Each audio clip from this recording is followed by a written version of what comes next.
بسم الله الرحمن الرحيم. ومن أحسن قولا ممن دعا إلى الله وعمل صالحا وقال إنني من المسلمين. إن الحمد لله نحمده ونستعينه من يهده الله فلا مضل له ومن يضلل فلا هادي له وأشهد أن لا إله إلا الله وحده لا شريك له وأشهد أن محمدا عبده ورسوله أما بعد فإن خير الحديث كتاب الله وخير الهدى هدى محمد صلى الله عليه وسلم وشر الأمور محدثاتها وكل محدثة بدعة وكل بدعة ضلالة وكل ضلالة في النار. أعوذ بالله من الشيطان الرجيم. إن جهنم كانت مرصادا. عن عبد الله بن مسعود رضي الله تعالى عنه قال قال رسول الله صلى الله عليه وسلم تجا يوم القيامة بجهنم الله 70,000 زمام মা কুল্লি জিমামিন 70,000 মালাক এজরুনাহা রাহু মুসলিম। সম্মানিত মসজিদের মুসল্লি, প্রশংসা আল্লাহর জন্য, শান্তি অবতীর্ণ হোক আল্লাহর রাসূলের উপর সাল্লাল্লাহু আলাইহি ওয়াসাল্লাম। আপনাদের দাবির ভিত্তিতে আজকের বক্তব্যের বিষয় জাহান্নাম। জাহান্নামের আলোচনায় প্রারম্ভের আলোচনা হবে জাহান্নামের পরিচয়, তারপরের সংক্ষিপ্ত আলোচনা হবে জাহান্নামকে টেনে বিচারের মাঠে নিয়ে যাওয়া হবে, তারপরের সংক্ষিপ্ত কথা হবে জাহান্নাম কথা বলতে পারে, তারপরের সংক্ষিপ্ত কথা হবে জাহান্নামীদেরকে বেঁধে জাহান্নামে নিয়ে যাওয়া হবে। জাহান্নামের উল্লেখযোগ্য শাস্তি হচ্ছে জাক্কুম, কাঁটাযুক্ত গাছ, আগুন, জ্বলন্ত উত্তপ্ত রক্তপুঞ্জ মিশ্রিত গরম পানি, অন্যান্য শাস্তি। মানুষকে পরকালমুখী করার সবচেয়ে বড় মাধ্যম হচ্ছে জাহান্নাম ও জান্নাত। জাহান্নাম এবং জান্নাতের আলোচনা দিয়ে রাসূল সাল্লাল্লাহু আলাইহি সাল্লাম মানুষকে পরকালমুখী করতে চেয়েছেন। আর মানুষের জীবনের ফল হলো এই দুটাই, হয় মানুষ জাহান্নামে যাবে, না হয় মানুষ জান্নাতে যাবে। জাহান্নাম আর জান্নাত মানুষের জন্যই, আর জিনের জন্য। অন্যান্য কোনো প্রাণী জাহান্নাম জান্নাতে যাবে না। আল্লাহ তাআলা বলেন লা আমলা আন্না জাহান্নামা মিনাল জিন্নি ওয়াল ইনস, অবশ্যই আমি জাহান্নাম পূর্ণ করব মানুষ এবং জিন দিয়ে। মানুষ এবং জিন দিয়েই জাহান্নাম পূর্ণ হবে। যদিচ জাহান্নাম পূর্ণ হবে না, কিছু অংশ খালি থেকে যাবে, যা আল্লাহ তাআলা নিজে স্বয়ং পা ঢুকিয়ে বাকিটুকু পূরণ করবেন। পূরণ করার অর্থ হলো জাহান্নামকে সংকীর্ণ খাটো করে দিবেন। মানুষের জীবনে সবচেয়ে ভাবার এই দুটি জিনিস, যা আমার শেষ ফলাফল কি। প্রত্যেকটা মানুষের জীবনেই ফলাফল আছে, আর তা হলো জাহান্নাম ও জান্নাত।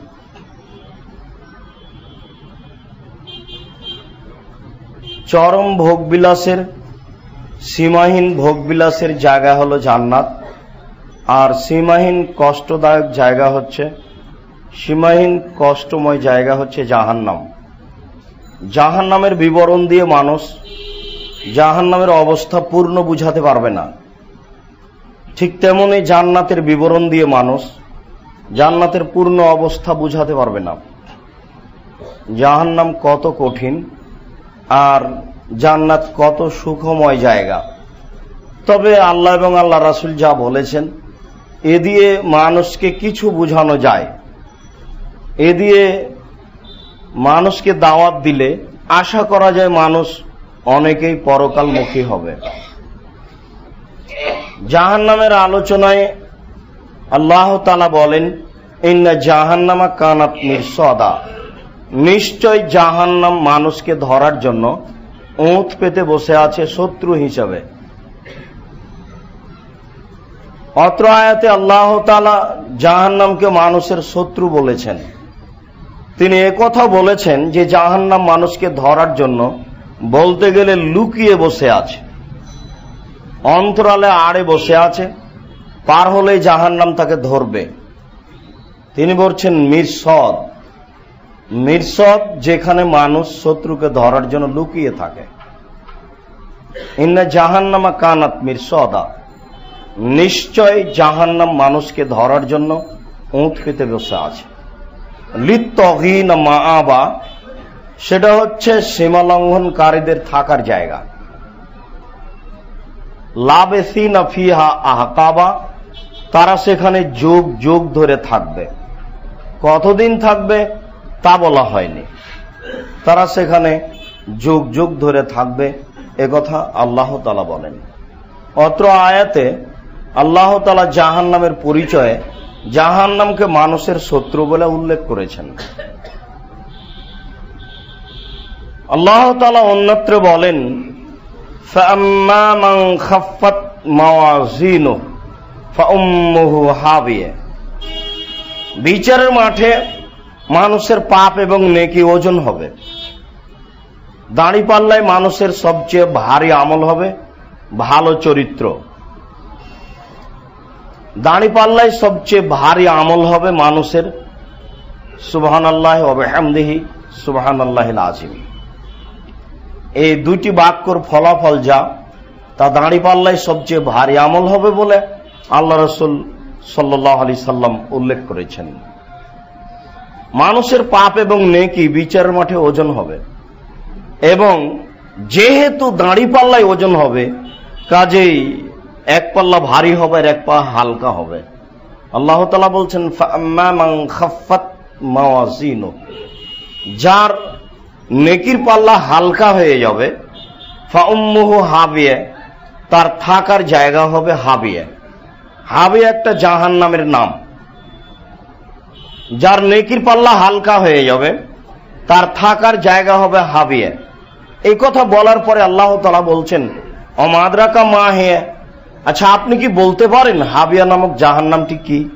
আল্লাহ তাআলা আমাদের নবী মুহাম্মদ সাল্লাল্লাহু আলাইহি সাল্লামকে জিজ্ঞাসা করছেন, আপনার কি জানা আছে হাবিয়া নামক জাহান্নামের পরিচয়? তারপরে আল্লাহ তাআলা নিজেই বলছেন, আমি বলি নারুন হামিয়া, তা হচ্ছে জ্বলন্ত উত্তপ্ত আগুন। অত্র আয়াতে আল্লাহ তাআলা জাহান্নামের পরিচয় দিলেন। জাহান্নামের পরিচয় দিয়ে তিনি বললেন যে জাহান্নাম বলতে একটা জ্বলন্ত উত্তপ্ত আগুনের খণ্ডকে বলা হয়।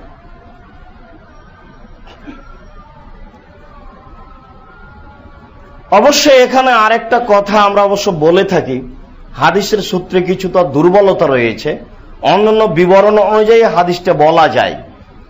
আয়েশা রাদিয়াল্লাহু তাআলা একদিন একদা বলেন যে যাকারতুন নারা ফাবাকাইতু, আমি একদা জাহান্নামকে স্মরণ করে কাঁদছি, জাহান্নামের কথা মনে পড়ে আমার কান্না আসছে। আল্লাহ রাসূল আমাকে বলছেন যে লেমা তাবকি, তুমি কেন কাঁদো? আমি বললাম যে যাকারতুন নারা ফাবাকাইতু, আমি জাহান্নামের বিবরণের প্রতি লক্ষ্য করে কাঁদছি, জাহান্নামে তো কঠিন জায়গা। এরপরে তিনি বলছেন, আমি জিজ্ঞাসা করলাম হাল তাযকুরুনা আহলিয়াকুম ইয়াউমাল কিয়ামা, আচ্ছা আপনারা কি বিচারের মাঠে আপনাদের পরিবারকে স্মরণ করবেন? তার মানে আপনি কি বিচারের মাঠে আপনার স্ত্রী আপনার পরিবারদেরকে স্মরণ করবেন? তখন আল্লাহ রাসূল বলছেন, আয়েশা সালাসাতু মাওয়াতিন লা ইয়াযকুরু আহাদুন আহাদান, বিচারের মাঠে তিনটি জায়গা আছে, ওই তিনটি জায়গায় কেউ কাউকে স্মরণ করবে না, স্মরণ করার মতো তার বিবেক বুদ্ধি থাকবে না। আয়েশা, বিচারের মাঠে তিনটি জায়গা আছে, সে তিনটি জায়গায় কেউ কাউকে স্মরণ করতে পারবে না, স্মরণ করার মতো বিবেক বুদ্ধি থাকবে না। তার একটা হচ্ছে ইনদাল মিজান, যখন মানুষের পাপের পাল্লা এবং নেকির পাল্লা ওজন হবে, ওই সময়তে সবাই তার নিজ নিজ দাড়ি পাল্লার দিকে চেয়ে থাকবে। ওই সময়তে আরো কেউ আছে পৃথিবীতে বা বিচারের মাঠে, এ কথা তার স্মরণে থাকবে না। আমিও মোহাম্মদ সাল্লাল্লাহু আলাইহি সাল্লাম বলছি, আমারও যখন পাপের পাল্লা এবং নেকির পাল্লা দুটাই উঠবে, তখন আমি লক্ষ্য করব যে পাপের পাল্লা ভারী হয় না নেকির পাল্লা ভারী হয়। ওই সময় যে তুই আমার স্ত্রী, এ কথা আমার স্মরণে থাকবে না। এটা কত কঠিন জায়গা তা বুঝানো জটিল। সেরাত, আর একটা হচ্ছে যখন প্রত্যেকটা মানুষকে জাহান্নামের উপর দিয়ে পার হতে বলা হবে। আমরা যেটা শুনেছি যে চুলের মতো সরু চিকন রাস্তা হবে, এ কথা ঠিক। মুসলিম শরীফের হাদিসে এসেছে যে চুলের মতো সরু চিকন রাস্তা হবে, রাস্তাটা জাহান্নামের উপরে সেট করা থাকবে। এই রাস্তা দিয়ে সকল মানুষকে চলতে বলা হবে, হাঁটতে বলা হবে। এই রাস্তার চতুর্দুই দিকেই কালালি বাঁকা লোহার আঁকড়া রেডি করা থাকবে। মানুষ তার নেকি অনুযায়ী পার হবে, বিদ্যুৎ গতিতে, সাধারণ গতিতে, স্বাভাবিকভাবে চলার গতিতে। যার যেমন পাপ সেই তেমন ওই কাঁটায় আটকা পড়ে সে জাহান্নামে পড়ে যাবে। এই সময় তুমি যে আমার স্ত্রী, আমার আহাল পরিবার আছে, এই কথা আমার স্মরণে থাকবে না। এটা খুব কঠিন জায়গা। বিচার মাঠের আরেকটি কঠিন জায়গা হচ্ছে প্রত্যেক মানুষের হাতে যখন খাতা দেওয়া হবে, নিজ নিজ কর্মের লিখিত বইটি হাতে দেওয়া হবে, হাতে দিয়ে বলা হবে ইকরা কেতাবাক, তুমি তোমার বই পড়ো। আরবি জানলেও পড়তে পারবে মানুষ, না জানলেও পড়তে পারবে। ওই সময়ে যার ডান হাতে খাতা দেওয়া হবে সে হবে সফল, আর যার বাম হাতে খাতা দেওয়া হবে সে হবে বিফল। আমি জানি না বিচারের মাঠে আমার ডান হাতে খাতা হবে কি বাম হাতে খাতা হবে, ওই সময় আমার পরিবার থাকবে বা আছে, এ কথা আমার স্মরণে থাকবে না। তার তিনটি জায়গার একটি জায়গা হচ্ছে যে মানুষের পাপের পাল্লা ভারী না নেকির পাল্লা ভারী, এই সময়টা খুব কঠিন। ওই সময়ে যার নেকির পাল্লা হালকা হয়ে যাবে, তার থাকার জায়গা হবে হাবিয়া। আপনি কি বলতে পারেন হাবিয়া নামক জাহান্নামটি কি? আমি তা বলি, তা নারুন হামিয়া, তা হচ্ছে জ্বলন্ত উত্তপ্ত আগুন। আল্লাহ তাআলা জাহান্নামের পরিচয় অন্য জায়গায় দিয়ে বলেন, কাল্লা লায়ুম বাদান্না ফিল হতামা, অবশ্যই অবশ্যই মানুষকে চূর্ণ বিচূর্ণকারী হোতামা নামক জাহান্নামে নিক্ষেপ করা হবে। হোতামা শব্দের অর্থ হচ্ছে চূর্ণ বিচূর্ণ করা। একদিকের জাহান্নামের আগুন আর একদিকের জাহান্নামের আগুনকে ঝাপটা মেরে ধরে খাবে, মানে আক্রমণ করবে। এই দৃশ্য মানুষ দেখতে পারবে না, এটা খুব কঠিন। এক হলো বাজ হুম বাজ, মনে হচ্ছে যেন একদিকের আগুন আর একদিকের আগুনকে ধরে খাচ্ছে, এই কথা আল্লাহ রাসূল বলছেন। চূর্ণ বিচূর্ণকারী হোতামা নামক জাহান্নামের পরিচয় বলতে পারেন? এই কথা বলার পরে আল্লাহ তাআলা বলছেন যে কাল্লা লায়ুম বাজান্না মাল হোতামা অমাদ্রাকা মাল হোতামা নারুল্লাহিল মুকাদা। আমি বলি তা হচ্ছে জ্বলন্ত উত্তপ্ত আগুন। আগের বারও বললেন যে তা হচ্ছে জ্বলন্ত উত্তপ্ত আগুন। পরের বারও অত্র সূরাতে আল্লাহ তাআলা জাহান্নামের পরিচয় দিয়ে বলছেন জাহান্নাম বলতে একটা জ্বলন্ত উত্তপ্ত আগুনের খণ্ডকে বোঝানো হয়।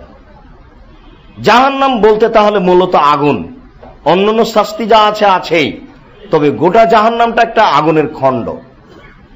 আল্লাহ তাআলা জাহান্নামের পরিচয় দিতে গিয়ে অন্য জায়গাতে বলেন সাউসলিহে সাকার, অচিরে আমি তাকে সাকার নামক জাহান্নামে নিক্ষেপ করব। সাকার একটা জাহান্নামের নাম। অচিরে আমি তাকে সাকার নামক জাহান্নামে নিক্ষেপ করব। অমাদ্রাকা মা সাকার, আপনি কি বলতে পারেন সাকার নামক জাহান্নামটি কি? বারবার আল্লাহ তাআলা জাহান্নামের পরিচয় আমাদের নবীকে জিজ্ঞাসা করছেন। নবীকে জিজ্ঞাসা করার পরে আমাদের নবী মুহাম্মদ সাল্লাল্লাহু আলাইহি সাল্লাম কি উত্তর দিবেন এই অপেক্ষায় তিনি থাকছেন না। তিনি আবার নিজেই বলছেন সাউসলিহে সাকার, অমাদ্রাকা মা সাকার, লা তুবকি ওয়ালা তাদার। সাকার এমন একটি জাহান্নাম যে জাহান্নাম মানুষকে ছাড়েও না, যে জাহান্নাম মানুষকে মারেও না। তাহলে জাহান্নাম এমন একটা থাকার জায়গা যেখানে মানুষ মরেও না, যেখানে মানুষ বাঁচেও না। তাহলে এটা কি হলো? এটা বাঁচারও জায়গা নয়, এটা থাকারও জায়গা নয়। আল্লাহ তাআলা এই কথা অন্য জায়গাতে এইভাবে বুঝাচ্ছেন যে ওয়াতিহিল মাউত মিন কুল্লি মাকানিন ওমা হুয়া বিমাইয়্যিত। জাহান্নামে মানুষকে মরণ চতুর্দিক থেকে ঘিরে ধরবে, কিন্তু মানুষ মরবে না। জাহান্নামের পরিস্থিতি এমন হবে যে মরণ মানুষকে চতুর্দিক থেকে ঘিরে ধরবে, কিন্তু মানুষ মরবে না। জাহান্নামে মানুষ কোনো সময়তেই মরবে না, কোনো সময়তেই বাঁচবে না। এই কথা আল্লাহ তাআলা অন্যত্রে বলছেন, লা ইয়ামুতু ফিহা ওয়ালা ইয়াহইয়া। মানুষ জাহান্নামে মরবেও না, মানুষ জাহান্নামে বাঁচবেও না।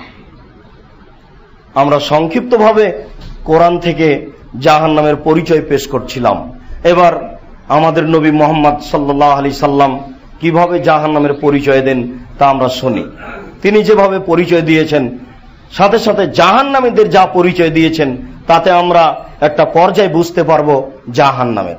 তিনি বলেন, ইন্না সাখরাতাল আযীমা লা তুলকা মিন সাফিরে জাহান্নাম ফাতাবি ইলা কারিহা বাদা সাবিনাম।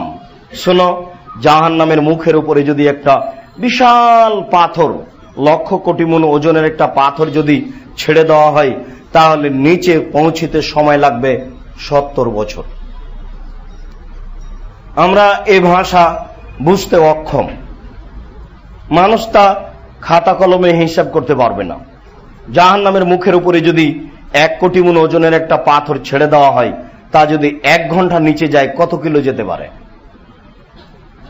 যদি 1 দিন নিচে যেতে থাকে তাহলে কত কিলো যেতে পারে? 1 বছর যদি 1 কোটি মণ ওজনের একটা পাথর নিচে যায় তাহলে কত কিলো যেতে পারে? 70 বছর যদি নিচে যেতে থাকে তাহলে কত কিলো যেতে পারে? এবং জাহান্নাম কত গভীর তা কি মানুষ হিসাব করতে পারে? মানুষের জানা নাই জাহান্নাম কত গভীর। মানুষ জানতে চায় না জাহান্নাম কত বড় ভয়াবহ জায়গা। মানুষ জানতে চায় না জাহান্নাম কত জটিল ও কঠিন। কবর যত জটিল, কিয়ামত তার চেয়ে অনেক বেশি কঠিন। কিয়ামত যত কঠিন, জাহান্নাম তার চেয়ে অনেক অনেক অনেক বেশি কঠিন। কি দিয়ে বুঝায় আপনাকে জাহান্নাম কত কঠিন? একা একা রাতের অন্ধকারে বুঝলে হয়তোবা কিছু আঁচ করা যেতে পারে। নির্জনে যখন কেউ থাকবে না, তখন হয়তোবা জাহান্নামকে অনুভব করা যেতে পারে কিছুটা। বারবার জাহান্নামকে স্মরণ করা মানুষের জন্য জরুরি, মানুষের উচিত। আবু হুরায়রা রাদিয়াল্লাহু তাআলা আনহু বলেন, রাসূল সাল্লাল্লাহু আলাইহি সাল্লাম বলেছেন, বাইনা মানকাবাইল কাফির, একজন জাহান্নামীর ডান কাঁধ থেকে বাম কাঁধের ব্যবধান একটা দ্রুতগামী ঘোড়ার 3 দিন 3 রাতের পথ। একটা দ্রুতগামী ঘোড়া যদি একজন জাহান্নামীর ডান কাঁধ থেকে দৌড়াতে আরম্ভ করে, বাম কাঁধে পৌঁছিতে 3 দিন 3 রাত সময় লাগবে। রাসূল সাল্লাল্লাহু আলাইহি সাল্লাম জাহান্নামের পরিচয় দিতে গিয়ে বলেন, ওয়ান্না মাজলিসাহু বাইনা মক্কা ওয়াল মদিনা, একজন জাহান্নামীর বসার জায়গা মক্কা থেকে মদিনা 450 কিলোমিটার, 250 মাইল। একজন জাহান্নামী জাহান্নামে বসে থাকলে তাকে জায়গা লাগবে 250 মাইল, 450 কিলোমিটার জায়গা লাগবে। রাসূল সাল্লাল্লাহু আলাইহি সাল্লাম জাহান্নামের পরিচয় দিয়ে বলেন, ওয়াইন্না জিরসাহু মিসলু উহুদ, জাহান্নামের দাঁত হবে উহুদ পাহাড়ের সমান, 4 কিলোমিটার চওড়া প্রস্থ এবং 8 থেকে 12 কিলোমিটার লম্বা। উহুদের সাথে অনেক কথা জড়িত আছে। কেন তিনি এই কথা বলেছেন আমরা তা জানি না। তবে তিনি জাহান্নামীদের দাঁতের পরিচয় দিতে গিয়ে বলেছেন, জাহান্নামীদের দাঁত হবে উহুদ পাহাড়ের সমান, যার প্রস্থ হচ্ছে 4 কিলোমিটার আর লম্বা হচ্ছে 8 থেকে 12 কিলোমিটার। তিনি বলেন, ওয়াইন্না ফাখিজাহু মিসলু বাইদা, আর মানুষের উরু এই রান হবে বাইজা পাহাড়ের সমান। হারামের 3 কিলোমিটারের পরেই আপনার উহুদ শুরু হয়, আর বাইজার শেষ প্রান্ত যেতে প্রায় দেখা যাচ্ছে যে 39 কিলোমিটার হয়। তাহলে আমরা যদি উহুদ পাহাড়কে 8 থেকে 12 কিলোমিটার ধরি, তাহলে বাকি অংশ হলো বাইজা পাহাড়। বাইজা পাহাড়ের সমান উরু, তাহলে 12 বা 10 কিলোমিটার ছেড়ে দিলে আপনার এইদিকে 29 কিলোমিটার লম্বা হয় মানুষের উরু রান। আপনাকে বুঝাতে পারবো মানুষ কত বড়। অবশ্যই এখানে একটা কথা মনে পড়ছে, যা বলার তেমন প্রয়োজন নেই, তবে ভারত বাংলাদেশ পাকিস্তানের আকীদাই জিনিসটা একটা উল্টা। সেটা হচ্ছে এই, মসজিদ নববী হারাম থেকে 39 কিলোমিটারের শেষ প্রান্ত হলো বাইজা পাহাড়। ওহুদ পাহাড় শেষ হলে বাইজা পাহাড় আরম্ভ হয়। বাইজা পাহাড়ের পাশ দিয়ে সমতল, কোন জায়গাতে হবে হয়তো বা 300 গজ থেকে নিয়ে 500 গজ পর্যন্ত এরকম একটা সমতল জমি চলে যাচ্ছে। বাইজা পাহাড়ের শেষ প্রান্ত পৌঁছার পরে যে কোনো গাড়ি, যেগুলো এসব গাড়ি বাস হোক মাইক্রো হোক, বাইজা পাহাড়ের শেষ প্রান্ত পৌঁছার পরে, বাইজা পাহাড়ের শেষ প্রান্তে পৌঁছে গেলে সামনে আর কোনো রাস্তা নাই, ওটা এভাবে মুখামুখি ঘেরে গেছে। ওখান থেকে গাড়িটা ব্যাক করে রাস্তার উপরে স্টার্টবিহীন গাড়িটা ছাড়লেই গাড়িটা গড়তে আরম্ভ করে। বাইজা পাহাড়ের শেষ প্রান্তে গাড়িটা ঘুরিয়ে ছেড়ে দিলেই স্টার্টবিহীন গাড়িটা গড়তে আরম্ভ করে। গড়ার গতি প্রথমে থাকে 2-4 কিলোমিটার, বাড়তে বাড়তে বাড়তে বাড়তে বাড়তে মাঝামাঝিতে এসে গাড়ির গতি হয় 150 কিলোমিটার। ঘন্টায় গাড়িটা চললে 120, 140, 150 কিলোমিটার গড়বে, কোনো স্টার্ট দেওয়া নাই গাড়িতে, এমনিতেই গড়ছে। এরপরে কিছু রাস্তা আস্তে আস্তে আবার ওই গাড়ির গতিবেগ কমতে থাকবে, থাকতে থাকতে বাইজা পাহাড় শেষ হয়ে গেলে গাড়ি একেবারেই থেমে যাবে। এখন গাড়ি স্টার্ট দিয়ে নিয়ে আসতে হবে যেখানে সে যেতে চায়। মোটামুটি এর পরিমাণ হতে পারে বাইজা পাহাড়ের শেষ প্রান্ত থেকে নিয়ে বাইজা পাহাড় শেষ শুরু হওয়া পর্যন্ত 8 থেকে 10 কিলোমিটার হতে পারে এরূপ জায়গা। কেন গাড়ি গড়ছে? এতে ভারত বাংলাদেশ পাকিস্তানের বোকা মানুষগুলি বলছে এটা হলো জিন পাহাড়, জিন আছে তাই গাড়ি ঠেলে নিয়ে যাচ্ছে। এটা হলো বোকামি কথা। এই পাহাড়ের মধ্যে এমন কোন পদার্থ আছে বা মাটির মধ্যে এমন কোন পদার্থ আছে যে পদার্থ তাকে এইভাবে টানছে, এটাই কথা, এর বিকল্প কোনো কথা নেই। এ ব্যাপারে রাসূল সাল্লাল্লাহু আলাইহি সাল্লাম কিছু বলেননি। তবে বাইজা পাহাড়ের এই অবস্থা আমি নিজের বিবরণ দিচ্ছি।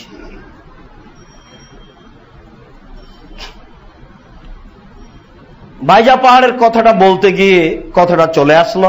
আল্লাহ রাসূল ওহুদ পাহাড়ের কথা দিয়ে মানুষের দাঁত বুঝিয়েছেন, আর বাইজা পাহাড়ের কথা দিয়ে মানুষের উরু বুঝিয়েছেন, রান বুঝিয়েছেন। তবে তিনি বাইজা পাহাড়ের ব্যাপারে আর কিছু বলেননি, যা এখন দেখা যায়। মানুষ ওখানে বসে থাকলে, কাজ করলে মানুষ কিছু বুঝতে পারে না। এমনিতে একটা পানির বোতল ছেড়ে দিলে উল্টা মুখে উঁচা মুখে অর্থাৎ হারামের দিকে গড়ে আসতে থাকে। এমনিতেই পানি ঢেলে দিলেও এমনিতে গড়ে আসতে থাকে। মোবাইল বা কিছু রেখে দিলে তা আসে না। অবশ্যই তা পদার্থের ব্যাপার, অন্য কিছু নয়। বলছিলাম জাহান্নামের পরিচয়। সম্মানিত মসজিদের মুসল্লি, আমরা একজন জাহান্নামের পরিচয় পেলাম 250 মাইল বসার জায়গা। তার এক কাঁধ থেকে এক কাঁধের ব্যবধান হলো 3 দিন 3 রাতের পথ। আল্লাহ রাসূল বলছেন যে তার গায়ের চামড়া হবে 42 হাত মোটা। প্রতি 1000-এ 999 জন লোক জাহান্নামে যাবে। প্রতি 1000-এ 999 জন লোক জাহান্নামে যাবে। পৃথিবীর জন্ম থেকে নিয়ে পৃথিবী ভেঙে যাওয়া পর্যন্ত, কিয়ামত পর্যন্ত যত মানুষ এসেছে, যত মানুষ আছে, যত মানুষ আসবে, সমস্ত মানুষের শতকরা 1000-এ 999 জন লোক জাহান্নামে যাবে। আর একজনের বসার জায়গা হবে 250 মাইল। বলুন আপনি জাহান্নাম কত বড়? মানুষ জানে না আল্লাহ কাকে বলে, মানুষ ভাবতে চায় না জাহান্নাম কি জিনিস, মানুষ চিন্তা করতে চায় না জান্নাত কি জিনিস। রাসূল সাল্লাল্লাহু আলাইহি সাল্লাম বলেন, পৃথিবীর সমস্ত মানুষ, পৃথিবীর সমস্ত জিন, সমস্ত প্রাণী একসাথে যদি জাহান্নামে ঢুকে যায়, তাহলে ঢোকার সময়তে সংকীর্ণতা বুঝতে পারবে না মানুষ। একসাথে একেবারে আদম থেকে নিয়ে কিয়ামত পর্যন্ত জাহান্নামী জান্নাতি যা আছে সবাই যদি একসাথে জান্নাতে ঢোকে, তাহলে মানুষ সংকীর্ণতা বুঝতে পারবে না, যে মনে হয় ঢুকতে অসুবিধা হচ্ছে।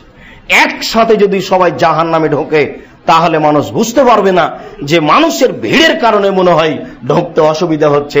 এটা আঁচ করবে না। আপনাকে বুঝাতে পারবো জাহান্নামের দরজা কত বড়।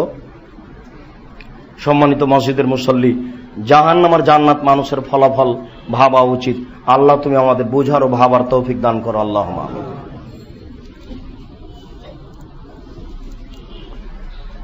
আলহামদুলিল্লাহ ওয়াহদা ওয়াসসালাতু ওয়াসসালামু আলা মান লা নাবিয়্যা বাদা। জাহান্নামকে বিচারের মাঠে টেনে নিয়ে যাওয়া হবে।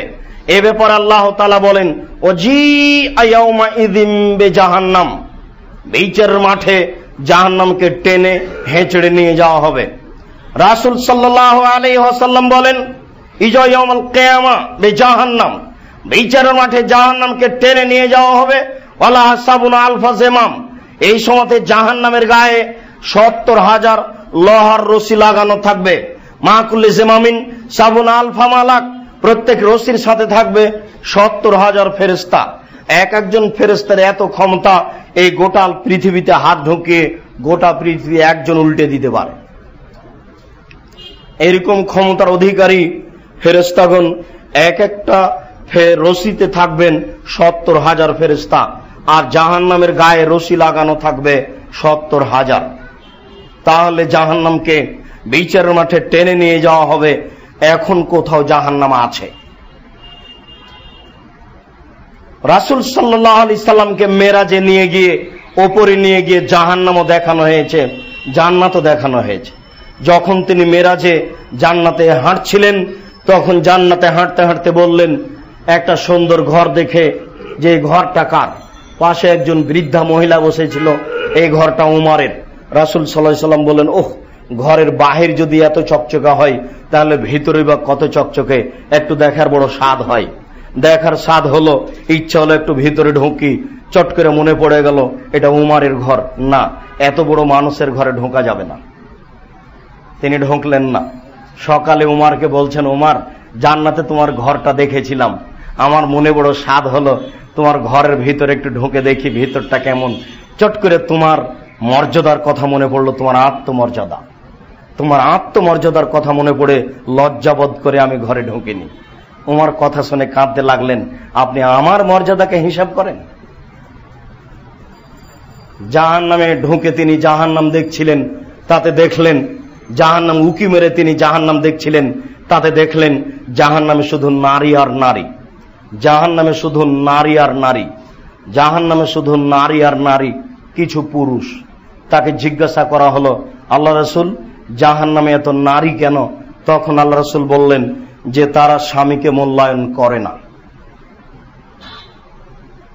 স্বামীকে মূল্যায়ন করে চলা উচিত। ১,৯৯৮ জন স্বামী আপনার স্ত্রীর কাছে জিম্মি, তাকে কিছু বলার সাহস পায় না। তার মানে প্রায় সবই কাপুরুষ, কাপুরুষ স্বামী। কাপুরুষ স্বামী না হলে, কাপুরুষ পিতা না হলে আপনার ছেলে মূর্তি পূজা করে কি করে? মূর্তিকে সম্মান করে কি করে? আপনার ছেলে রাস্তায় মূর্তিটা খাড়ো করায়নি, ওটা হিন্দু করেছে। ঠিক আপনার জীবনে আপনি কাপুরুষের সন্তান, কাপুরুষ। বলেন কি আপনি? আল্লাহ আপনাকে বলেছেন, আল্লাহর নবী বলেছেন, লাইন আশরাকতা ওয়াইন কুতিলতা ওয়া হুররিকতা, তোমাকে জ্বালিয়ে দেওয়া হলেও, তোমাকে হত্যা করা হলেও তুমি শিরক করবে না। কাপুরুষ, কাপুরুষের সন্তান, কাপুরুষ। চাঁপাইনবাবগঞ্জের ভাষায় কাপুরুষের বাচ্চা, কাপুরুষ আপনি। বেন্নের বাচ্চা বেন্না আপনি। আপনি মূর্তি খাড়ি করেছেন রাস্তার ধারে, আমি করিনি। কাপুরুষ আপনি। এই জন্য আপনার স্ত্রী রাস্তায় ঘুরে, আপনার মেয়ে বসে আছে সংসদ ভবনের আড়ালে, ওকে হিন্দুর মেয়ে বসে আছে। বিচার একদিন হবেই, সেই দিন বোঝা যাবে জাহান্নাম কাকে বলে, জান্নাত কাকে বলে। সেই দিন বোঝা যাবে কাপুরুষ কাকে বলে। সেই দিন বোঝা যাবে কাপুরুষ পিতা কাকে বলে। কাপুরুষ পিতা আপনি, কাপুরুষ পিতা আপনি, কাপুরুষ পিতা আপনি। সেই দিন আর বেশি দূরে নেই। যেদিন কঠিন বিচার হবে, সেদিন কেউ ঠেকাতে পারবে না, পৃথিবীর কোন মানুষ ঠেকাতে পারবে না। সেদিনের নাম হলো আলিয়াউমা লা তামলিকু নাফসুন লিনাফসিন শাইআন ওয়াল আমরু ইয়াওমাইযিন লিল্লাহ। আজ কোন মানুষের কোন উপকার করতে পারবে না। এক এক ছত্র মালিকানা আল্লাহর হাতে থাকবে। এর নাম বিচারের দিন।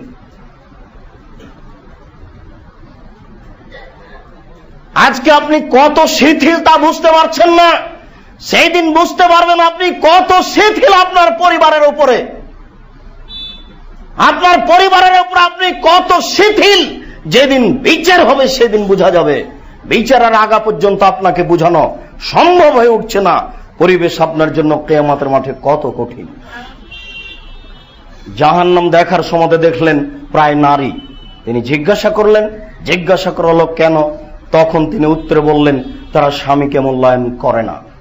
সারা জীবন তাদের সাথে ভালো আচরণ করার পরেও একটু উল্টা দেখলে সবকিছু উল্টিয়ে ধরে বলে, তোমার সাথে সারা জীবন থেকে কোনোদিন শান্তি পেলাম না। আল্লাহ রাসূল ভাষাগুলি এইভাবে উল্লেখ করেছেন। আল্লাহ রাসূল যা বলেছেন এটাই চূড়ান্ত। আপনার পরিবারের সাথে মিল খেলেও এটাই কথা, না খেলেও এটাই কথা, এটাই চূড়ান্ত। রাসূল যা বলেছেন সেটাই চূড়ান্ত। আল্লাহ রাসূল সাল্লাল্লাহু আলাইহি ওয়াসাল্লাম যেটা বলেছেন সেটাই চূড়ান্ত। আপনাকে তিতা লাগলেও চূড়ান্ত, মিঠা লাগলেও চূড়ান্ত, এর বিকল্প কোনো কথা নেই। বিচার না হওয়া পর্যন্ত পরিস্থিতি কত কঠিন আপনাকে বোঝানো যাবে না। বিচারের মাঠে জাহান্নামকে টেনে নিয়ে যাওয়া হবে। বিচারের মাঠে জাহান্নাম থাকবে, জান্নাত থাকবে, আল্লাহ থাকবেন, ফেরেশতা থাকবেন, মানুষ থাকবে, জিন থাকবে, পৃথিবীর সমস্ত প্রাণী থাকবে, পানিতেও মাটিতে যা আছে। আপনাকে বুঝাতে পারবো না বিচারের মাঠ কত বড়। একজন জাহান্নামের বসার জায়গা যদি 250 মাইল হয়, এত মানুষ যদি জাহান্নামে যায়, জাহান্নাম কত বড়। ঠিক এমনই জান্নাত, জান্নাত কত বড়। আল্লাহ আসবেন বিচারের মাঠে, ফেরেশতা থাকবেন বিচারের মাঠে, মানুষ থাকবে বিচারের মাঠে, জিন থাকবে বিচারের মাঠে। আপনাকে বুঝাতে পারি বিচারের মাঠ কত বড়।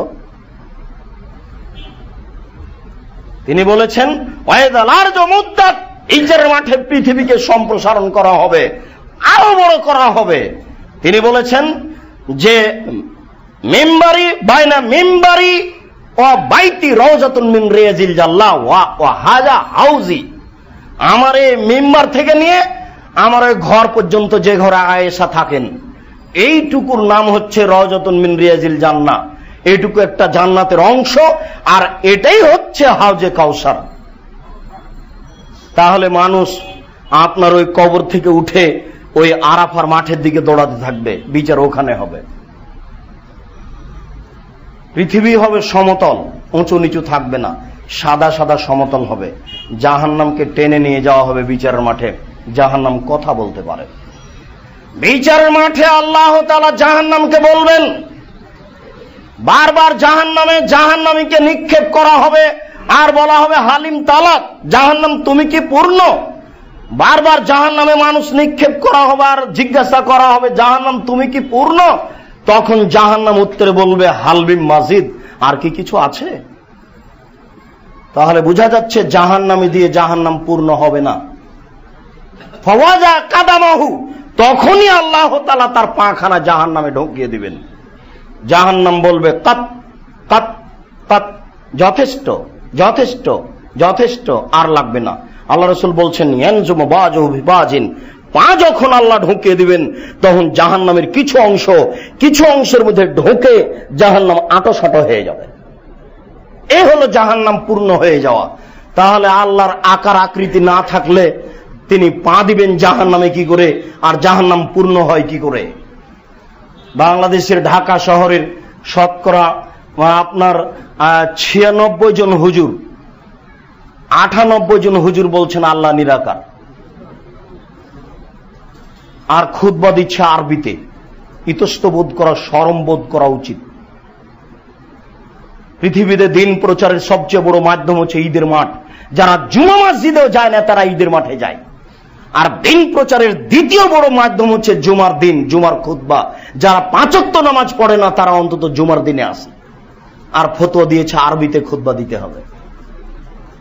এই জন্য আগে বেদাতি ভাবে কিছু কথা বলে নেয়, যখন মানুষই আসেনি, তারপরে আরবিতে খুতবা দিচ্ছে। কি করে চলে? জাহান্নাম বলবে যথেষ্ট যথেষ্ট, জাহান্নাম বলবে আর কি কিছু আছে? তাহলে বোঝা যাচ্ছে যে জাহান্নাম কথা বলতে পারে। বিচারের মাঠে যখন স্বৈরাচারী অহংকারীকে জাহান্নামে নিক্ষেপ করা হবে, তখন জাহান্নাম বললে, লেমা উসিরতাল মুতাকাব্বিরিনা আল মুতাজাব্বিরিনা, আল্লাহ আমার ভিতরে স্বৈরাচারী অহংকারী কেন? এর কারণ কি? অসহায় দুর্বল মানুষ কেন এখানে নেই? শুধুমাত্র স্বৈরাচারী অহংকারী কেন? তখন আল্লাহ তাআলা বলবেন, শোনো, ইন্নামা আনতি গাজাবি, জাহান্নাম তুমি আমার রাগ। এবার জাহান্নামের আসল অর্থ বের হয়ে আসলো। জাহান্নাম বলতে আল্লাহর রাগ, রাগান্বিত হওয়ার একটা ভাবধারা বস্তু হলো জাহান্নাম। যার উপরে আল্লাহ ক্ষেপে আছেন তার এই ফলাফল হলো জাহান্নাম। তোমার মাধ্যমে আমি শাস্তি দেব আমার বান্দার যাকে ইচ্ছে। জাহান্নাম তুমি আমার রাগ, জাহান্নাম তুমি আমার ক্রোধ, জাহান্নাম তুমি আমার রাগ, জাহান্নাম তুমি আমার ক্রোধ। ও দেব বেকা মান আশাও বেকে মান আশাও মিন ইবাদি, তোমার দ্বারা শাস্তি দিব আমার যাকে ইচ্ছে। আর সবচেয়ে আল্লাহ রাগান্বিত হন শিরক করলে, যেটা আমি আর আপনি দিন রাত করছি এই বাংলাদেশের মাটিতে। যেদিন শিরকের আলোচনা করব সেদিন আপনি বিস্তারিত বুঝবেন। তাহলে রাগের ফলাফল হলো জাহান্নাম। রাসূল সাল্লাল্লাহু আলাইহি ওয়াসাল্লাম বলেন, ফাস্তাকাতিন নার, জাহান্নাম আল্লাহর দরবারে যেদিন জাহান্নামকে রেডি করা হয় সেদিন আপত্তি করেছিল। জাহান্নাম আপত্তি করে বলেছিল, রব্বি একল বাজি বাজান, আমার কিছু অংশকে ধরে খাচ্ছে, আপনি আমার একটু অভিযোগ শুনবেন কি? জাহান্নাম বলছে, রব্বি হে আমার প্রতিপালক, ফাস্তাকাতিন নার ইলা রাব্বিহা, জাহান্নাম তার প্রতিপালকের কাছে অভিযোগ করলো। অভিযোগ করে জাহান্নাম বলছে, রব্বি হে আমার প্রতিপালক, একল বাজি বাজান, আমার কিছু অংশকে ধরে খাচ্ছে, একটু আমার ভিতরের শাস্তি লাঘব করবেন কি? ফাওয়াজানাল্লাহা, আল্লাহ বলেন, ঠিক আছে জাহান্নাম, তোমার অভিযোগ আমি মেনে নিলাম, বেনাফসায়নে দুটি শ্বাসের সুযোগ দিয়ে। নাফসুন ফিসাইফা নাফসুন ফিসিতায়ে, তুমি একবার শ্বাস ছাড়লে পৃথিবী 6 মাস গরম থাকবে, তুমি একবার শ্বাস ধরলে পৃথিবী 6 মাস ঠান্ডা থাকবে, এক অর্থ। আর একটা জাহান্নাম, তোমার কথা আমি মেনে নিলাম, তুমি গরম এলাকা থেকে একবার শ্বাস ছাড়িও পৃথিবী 6 মাস গরম থাকবে, তোমার ঠান্ডা এলাকা থেকে একবার শ্বাস ছাড়িও তাহলে পৃথিবীর 6 মাস ঠান্ডা থাকবে। জাহান্নামের শ্বাসটা পৃথিবীর যেখানে যেভাবে লাগে সেখানে সেভাবে বেশি ঠান্ডা হয়, কম ঠান্ডা হয়, কোন জায়গাতে মোটেই হয় না, তার মানে ওই বাতাসটা তেমন ওখানে পৌঁছে না। যেভাবে জাহান্নামের তাপ যায় সেভাবে পৃথিবীর উপরে তাপ পড়ে, যেভাবে জাহান্নামের ঠান্ডা যায় সেভাবে পৃথিবীর উপরে ঠান্ডা পড়ে, কমবেশ হয় তার পড়ার কারণে। তাহলে বোঝা যাচ্ছে জাহান্নাম কথা বলতে পারে, জাহান্নাম নিজে অভিযোগ করলো। তাই তো আল্লাহ বলছেন, জিবরাইল আমি জাহান্নাম রেডি করেছি, তুমি একটু দেখে আসো। জাহান্নাম দেখে এসে জিবরাইল বলছেন, ওয়াইজ্জাতি ওয়া ইরতিফায়ে মাকানি ওয়া জালালি, তোমার মর্যাদার কসম, তোমার সম্মানের কসম, হায় হায় তুমি করেছো কি? জাহান্নামের এক অংশ আর এক অংশকে ধরে খাচ্ছে। হাল ইয়াদখুলু আহাদুন ফিহা, কোন মানুষ কি সেখানে যেতে চাইবে? আল্লাহ তুমি করেছো কি? জাহান্নামের এক অংশ আর এক অংশকে ধরে খাচ্ছে। তোমার মর্যাদার কসম, তোমার সম্মানের কসম, তোমার ইজ্জতের কসম, জাহান্নামে কি কেউ যাবে? তখন আল্লাহ তাআলা বলছেন, জিবরাইল যাও তুমি এবার জাহান্নাম দেখে আসো। এবার জাহান্নাম দেখে এসে জিবরাইল আলাইহিস সালাম বলছেন, তোমার মর্যাদার কসম, তোমার সম্মানের কসম, তোমার ইজ্জতের কসম, জাহান্নামে যাবে না এমন কি কেউ আছে? আগে যা বললেন পরে সম্পূর্ণ উল্টিয়ে দিলেন। জিবরাইল আগে বললেন কেউ যেতে চাইবে না, আর এখন বলছেন সবাই যাবে। ঘটনা কি? রাসূল সাল্লাল্লাহু আলাইহি ওয়াসাল্লাম বলছেন, হুজবাতিন নার বিশাহওয়াত, মনের ইচ্ছে দ্বারা জাহান্নাম ঘেরা আছে, হুজবাতিল জান্নাত বিল মাকারিহ, নিয়ম নীতি দ্বারা জান্নাত ঘেরা আছে। জিবরাইলের ধারণা যে মানুষ প্রবৃত্তির বিরোধিতা করতে পারবে না। আপনি পারেন না তো? শতদিন বলা হয়েছে আপনাকে দাড়ি চাঁচেন না, আজও চেঁচে এসেছেন। আপনি আত্মার বিরোধিতা করতে পারেন না, এ কথাই ঠিক। আপনার স্ত্রী এখান থেকে বের হওয়ার সাথে সাথে আপনাকে টেনে বাজার করে নিয়ে যাবে, কাপুরুষ আপনি কি মারা গেছেন? বউ বাজারে যায় কেন? বাসা পৌঁছার সাথে সাথে মেয়ে বলবে, আব্বা টাকা দেন বাজার থেকে একটু ঘুরে আসি। কাপুরুষ আপনি কি মারা গেছেন? মেয়ে বাজারে যাবে কেন? যেই না, অসম্ভব না। নিজের মতামতে চলে বিচারের মাঠ রক্ষা হবে না, এ কথাই চূড়ান্ত। আপনি আমার দিনী ভাই, আপনার সাথে কোনো শত্রুতা নাই, ভুল হচ্ছে এ কথাই চূড়ান্ত। আমার আপনার ভুল হচ্ছে এ কথাই চূড়ান্ত, আমার আপনার ভুল হচ্ছে এ কথাই চূড়ান্ত। বিচার মাঠে এইভাবে শিথিল ভাবে চলে রক্ষা পাওয়া যাবে না, এ কথাই ঠিক। সম্মানিত মসজিদের মুসল্লি, রাসূল সাল্লাল্লাহু আলাইহি সাল্লাম বললেন জিবরাইলের কথার উত্তরে, জিবরাইল, মনের ইচ্ছা দ্বারা জাহান্নাম ঘেরা আছে, মনের বিরোধিতা করে কি মানুষ চলতে পারবে? তাই সবাই জাহান্নামে যাবে, আর যারা মনের বিরোধিতা করে চলতে পারবে তারাই জান্নাতে যাবে। মনের বিরোধিতা করে চলা বড় কঠিন, সবটাই জটিল, গোটা দেশটাই সুদে পরিপূর্ণ। চলবেন কোথায়? যারা জজ, হাকিম, উকিল, ব্যারিস্টার, তারা বদের গোড়া, ধর্মই জানে না কাকে বলে। আপনাকে বললে আপনি কষ্ট পাবেন। আরব ভূখণ্ডের লোকের গতি আর আমাদের গতি ভিন্ন। আরব ভূখণ্ডের একটা দুষ্ট ছেলে, বদ ছেলে, নামাজ পড়ে না, অন্যায় করে, সবকিছু করে, অন্যায় বিচার জেনাও করে, এরপরেও ধরেন ও সাইকেলে উঠেছে, সাইকেলে চালাতে চালাতে সাইকেল থেকে উল্টে পড়ে গেছে, উল্টে পড়ার পরে উলট পালট খেয়ে ছাল চামড়া উঠে গেছে, দাঁড়িয়ে গায়ের ধুলা ঝাড়তে ঝাড়তে বলছে তাওয়াক্কালতু আলাল্লাহ। ওই বাচ্চা বলবে তাওয়াক্কালতু আলাল্লাহ। আর আপনার এই ঢাকা বিশ্ববিদ্যালয়ের ভাইস চ্যান্সেলর সহ বাংলাদেশে যত শিক্ষিত আছে 10 বার উল্টে পড়ে দাঁড়িয়ে বলবে না যে তাওয়াক্কালতু আলাল্লাহ। তার মানে ও শিক্ষাই পায়নি। না শিক্ষক জানে শিক্ষা, না ছাত্র জানে শিক্ষা, না লেখক জানে শিক্ষা। তাওয়াক্কালতু আলাল্লাহ বলবে। আমার ছেলের সাথে তার ছেলের অনেক পার্থক্য। এই জন্য তাওহীদবাদী লোকই জান্নাতে যাবে। আমাদের বিষয়টি খুবই কঠিন। আরবি একটা ছেলেকে যদি বলা হয় যে পাথরের উপরে ফুল দাও, তাহলে উত্তরে বলবে লা হাওলা ওয়ালা কুওয়াতা ইল্লা বিল্লাহ। হায় হায়, তুমি বলেছো কি? আমি পাথরের উপরে ফুল দিব কেন? কোন লোক যদি কোন ছেলেকে বলে যে উঁচু জায়গাটায় ফুল চাপাও, তখন বাচ্চাটা উত্তরে বলবে লা হাওলা ওয়ালা কুওয়াতা ইল্লা বিল্লাহ। হায় হায়, তুমি করেছো কি? তার মুখের ভাষাটা হলো প্রথমে এটা, লা হাওলা ওয়ালা কুওয়াতা ইল্লা বিল্লাহ। ও জান্নাতে যাবে না তো এটা যাবে? ওই তো যাবে। তাওহীদ আগে দেখা হয়, পাপ পরে দেখা হয়। তাওহীদ আগে দেখা হয়, পাপ পরে দেখা হয়। আশ্চর্য, আপনি যাবেন, দুইজনেরই দাড়ি চাঁচা আছে, দুইজন মাথায় এক সাদা রুমাল দিয়ে, লাল রুমাল দিয়ে একাল দিয়ে রেখেছে, হাতে সিগারেট আছে। যখন সামনাসামনি দেখা হয়ে গেছে তখন কাঁধে কাঁধ লাগিয়ে বলছে বারাকাল্লাহ, মাশাআল্লাহ, জাযাকাল্লাহ খায়ের, বারাকাল্লাহ, হাইয়াকাল্লাহ, মাশাআল্লাহ, জাযাকাল্লাহ খায়ের। 1 মিনিট এভাবে চলার পরে অন্য কথা শুরু হলো। আমাদের দেশে কোনো মানুষের এরকম হয়? আপনাকে আমি তার খারাপ গতি দেখালাম, ওর হাতে সিগারেট আছে, দাড়ি চাঁচা আছে, মাথায় একটা লাল রুমাল আছে, একাল দেওয়া আছে, বয়স দুইজনের 50 হতে পারে। সাক্ষাৎ হলো, কাঁধে কাঁধ মিলিয়ে 1 মিনিট যাবত বলছে বারাকাল্লাহ, মাশাআল্লাহ, জাযাকাল্লাহ খায়ের, হাইয়াকাল্লাহ, বারাকাল্লাহ, মাশাআল্লাহ, জাযাকাল্লাহ খায়ের, হাইয়াকাল্লাহ। এরপরে অন্য কথা শুরু হচ্ছে মিনিট খানিক চলার পর। তাহলে তার গতি ভিন্ন, তার তাওহীদ ভিন্ন, আমার তাওহীদ ভিন্ন। আমি তাওহীদই জানি না, আমার জান্নাত হবে কি করে? ওর তাওহীদই ভিন্ন, ওর পাপ থাকলো তার জান্নাত আগে, কেননা তাওহীদ আগে, পাপ পরে। সম্মানিত মসজিদের মুসল্লি, জাহান্নামের উল্লেখযোগ্য শাস্তি, জাহান্নামীদেরকে জাহান্নামে বেঁধে নিয়ে যাওয়া হবে। সময় সাপেক্ষে আমরা বিস্তারিত বলবো।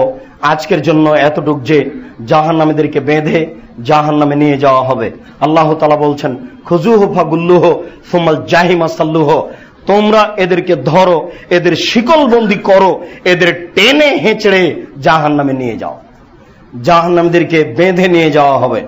এখানে আমার আপনার একটা কথা থাকতে পারে, বিচারের মাঠে কি জাহান্নামীরা পালিয়ে যাবে? বাধা হবে কেন? অপমান করার জন্য। পিছন দিকে হাত বেঁধে নিয়ে যাওয়া হবে। পৃথিবীর মানুষ দেখবে ফেরাউনের হাত বাঁধা আছে। রংপুর গায়বান্ধা পলাশবাড়ির মজিবুর বিএসসি বলেছিলেন, আমি সরাসরি নিজ ইচ্ছায় জেলে যেতে রাজি আছি, আমার একটা অনুরোধ রক্ষা করা হোক, সেটা আমার হাতে হাত করা যেন দেওয়া না হয়। আমার জেলে যেতে কোনো আপত্তি নেই, আমি নিজে পায়ে হেঁটে চলে যেতে রাজি, কিন্তু আমার হাতে হাত করা দেওয়া থাকবে, জাতি দেখবে মজিবুর বিএসসির হাতে হাত করা আছে, এটা আমি সহ্য করি না। তাহলে বোঝা যাচ্ছে যে হাতে হাত করা বিষয়টি একটা অপমানের ব্যাপার। এই জন্য বিচারের মাঠে প্রত্যেক জাহান্নামীর হাতে হাত করা দিয়ে পিছন দিকে বেঁধে জাহান্নামে নিয়ে যাওয়া হবে। আল্লাহ তাআলা বলছেন খুযুহু, এদের ধরো, ফাগুল্লুহু, এদের শিকলবন্দি করো, এদেরকে জাহান্নামের মাঝামাঝিতে নিক্ষেপ করো, ফাসাল্লুহু, এদেরকে জাহান্নামের মাঝামাঝিতে নিক্ষেপ করো। এটা আল্লাহর কড়া আদেশ। এক একটা রশিতে 70 জন করে বাঁধা থাকবে। বেঁধে সবকে টেনে নিয়ে যাওয়া হবে। হাত কেন পিছন দিকে বাঁধা থাকবে, সামনের দিকে কেন নয়? বিপদে পড়লে মানুষ চেষ্টা করে নিজে বাঁচার, শেষ চেষ্টা যেটা করে সেটা হাত দিয়ে নিজেকে বাঁচাতে চেষ্টা করে। একটা রিক্সা যদি আপনার গায়ে হঠাৎ করে ধাক্কা লেগে যায়, তাহলে আপনি দেখবেন সরাসরি হাতটা চলে গেছে রিক্সার কাছে। তার মানে আপনি নিজেকে বাঁচাতে চাচ্ছেন হাত দিয়ে। মানুষের বাঁচার মাধ্যম হাত, শেষ চেষ্টা যেটা মানুষের বাঁচার মাধ্যম হচ্ছে হাত। বিচার মাঠে তাকে যখন জাহান্নামে দেওয়া হবে, তখন যেন সে হাত দিয়ে নিজেকে ঠেকানোর চেষ্টা করতে না পারে, এই জন্য পিছন দিকে হাত বাঁধা হবে। হাত না বাঁধলে তাকে জাহান্নামে নিয়ে যাওয়া যাবে না, এ কথা নয়। সেজন্য জাহান্নামে যাওয়ার জন্য, না যাওয়ার জন্য সরিষে পরিমাণ চেষ্টা প্রয়োগ করতে না পারে, এটুকু দেখানোর জন্য হাত বেঁধে নিয়ে যাওয়া হবে। আল্লাহ তাআলা বলছেন জাহান্নামের খড়ি হবে মানুষ ও পাথর। অকুদহান নাসফল হেজারা, জাহান্নামের খড়ি হবে মানুষ ও পাথর। আল্লাহ তাআলা বলছেন জাহান্নামের খড়ি হবে মানুষ ও পাথর। তাহলে বোঝা যাচ্ছে যে কোনো কাঠ খড়ি থাকবে না জাহান্নামে, জাহান্নামে কোনো কয়লা খড়ি থাকবে না, মানুষই হচ্ছে জাহান্নামের খড়ি। আমি আর আপনি বলতে পারি যে মানুষ না হয় পাপ করেছে জাহান্নামে যাবে, পাথর কি করলো যে জাহান্নামে যাবে? বুঝতে পারেন না? ওই যে আপনাকে বোকা বানানোর জন্য বাংলাদেশের মোড়ে মোড়ে যত মূর্তি বানানো আছে, সব মূর্তিগুলিকে জাহান্নামে দেওয়া হবে, আর আপনাকে বলবে যে তোকে তো দিয়েছি, তোর নেতাকে দিয়েছি, ঠেকা বেটা ঠেকা। এবার ঠাকুর অনুকূল চন্দ্রের মূর্তি ঠেকাও দেখি। যত মূর্তি আছে, অন্যদিন বলেছে মনে আছে, আপনার চাচার নাম যদি আহমদ হয়, যত মূর্তি তৈরি করা হবে, তার যদি ছবি মূর্তি 1,00,000 কোটি করা হয়, বিচারের মাঠে 1,00,000 মূর্তি আল্লাহ বানাবেন। পাছার উপরে পিটাবেন আর বলবেন এই আত্মা দে, ফানফেক পিটাবেন আর বলবেন এই আত্মা দে, পিটাবেন আর বলবেন এই আত্মা দে। পিটাতে পিটাতে পিটাতে পিটাতে এক পর্যায়ে যখন প্রমাণ হবে যে আত্মা দিতে পারছে না, তখন আল্লাহ নিজে সবগুলির আত্মা দিবেন। এবার আপনার চাচার নাম যদি আহমদ হয় আর 1 কোটি মূর্তি যদি আপনি করে থাকেন, তাহলে এবার চাচা হলো 1 কোটি জন, মানে সবটার ভিতরে আল্লাহ মূর্তি দিবেন, আত্মা দিবেন।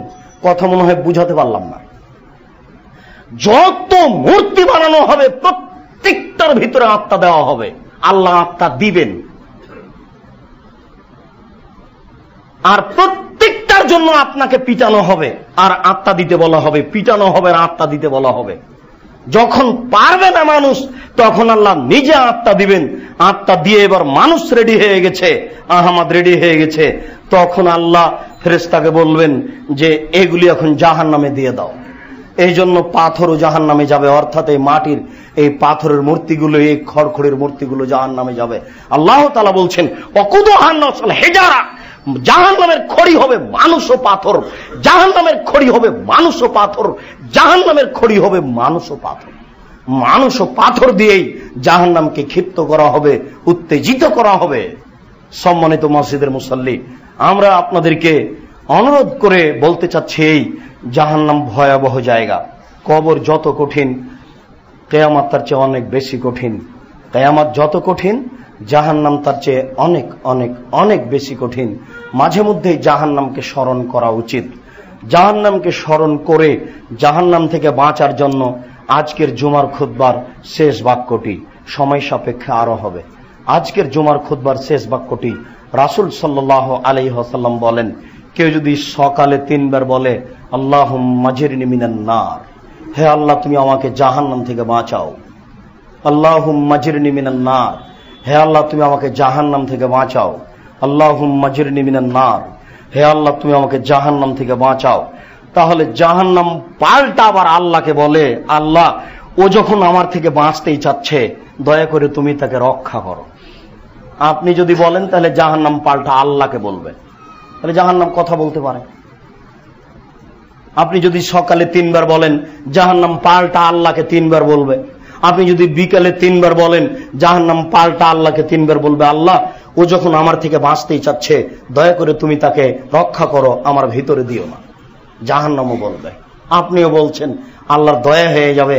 আল্লাহর দয়ার দিকে একটু খেয়াল করুন।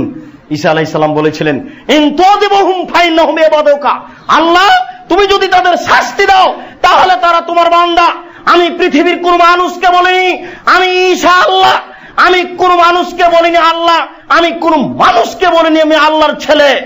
আমি বিচারের মাঠে তোমার দরবারে বলছি, তোমার দরবারে আমি বিচারের মাঠে বলছি, আমি যতদিন দুনিয়াতে ছিলাম ততদিন আমি কোনদিন কাউকে বলিনি আমি আল্লাহর বেটা, আমি আল্লাহ। আমি দুনিয়া থেকে চলে আসার পরে তুমি সাক্ষী। আমি যদি কাউকে বলে থাকি আমার মরার পরে তাহলে সেটা তুমি সাক্ষী। আজকে আমি বিচারের মাঠে তোমাকে বলছি, তুমি যদি তাদের শাস্তি দাও, জাহান্নামে দাও, তাহলে তোমার বান্দা আমার কি করার আছে।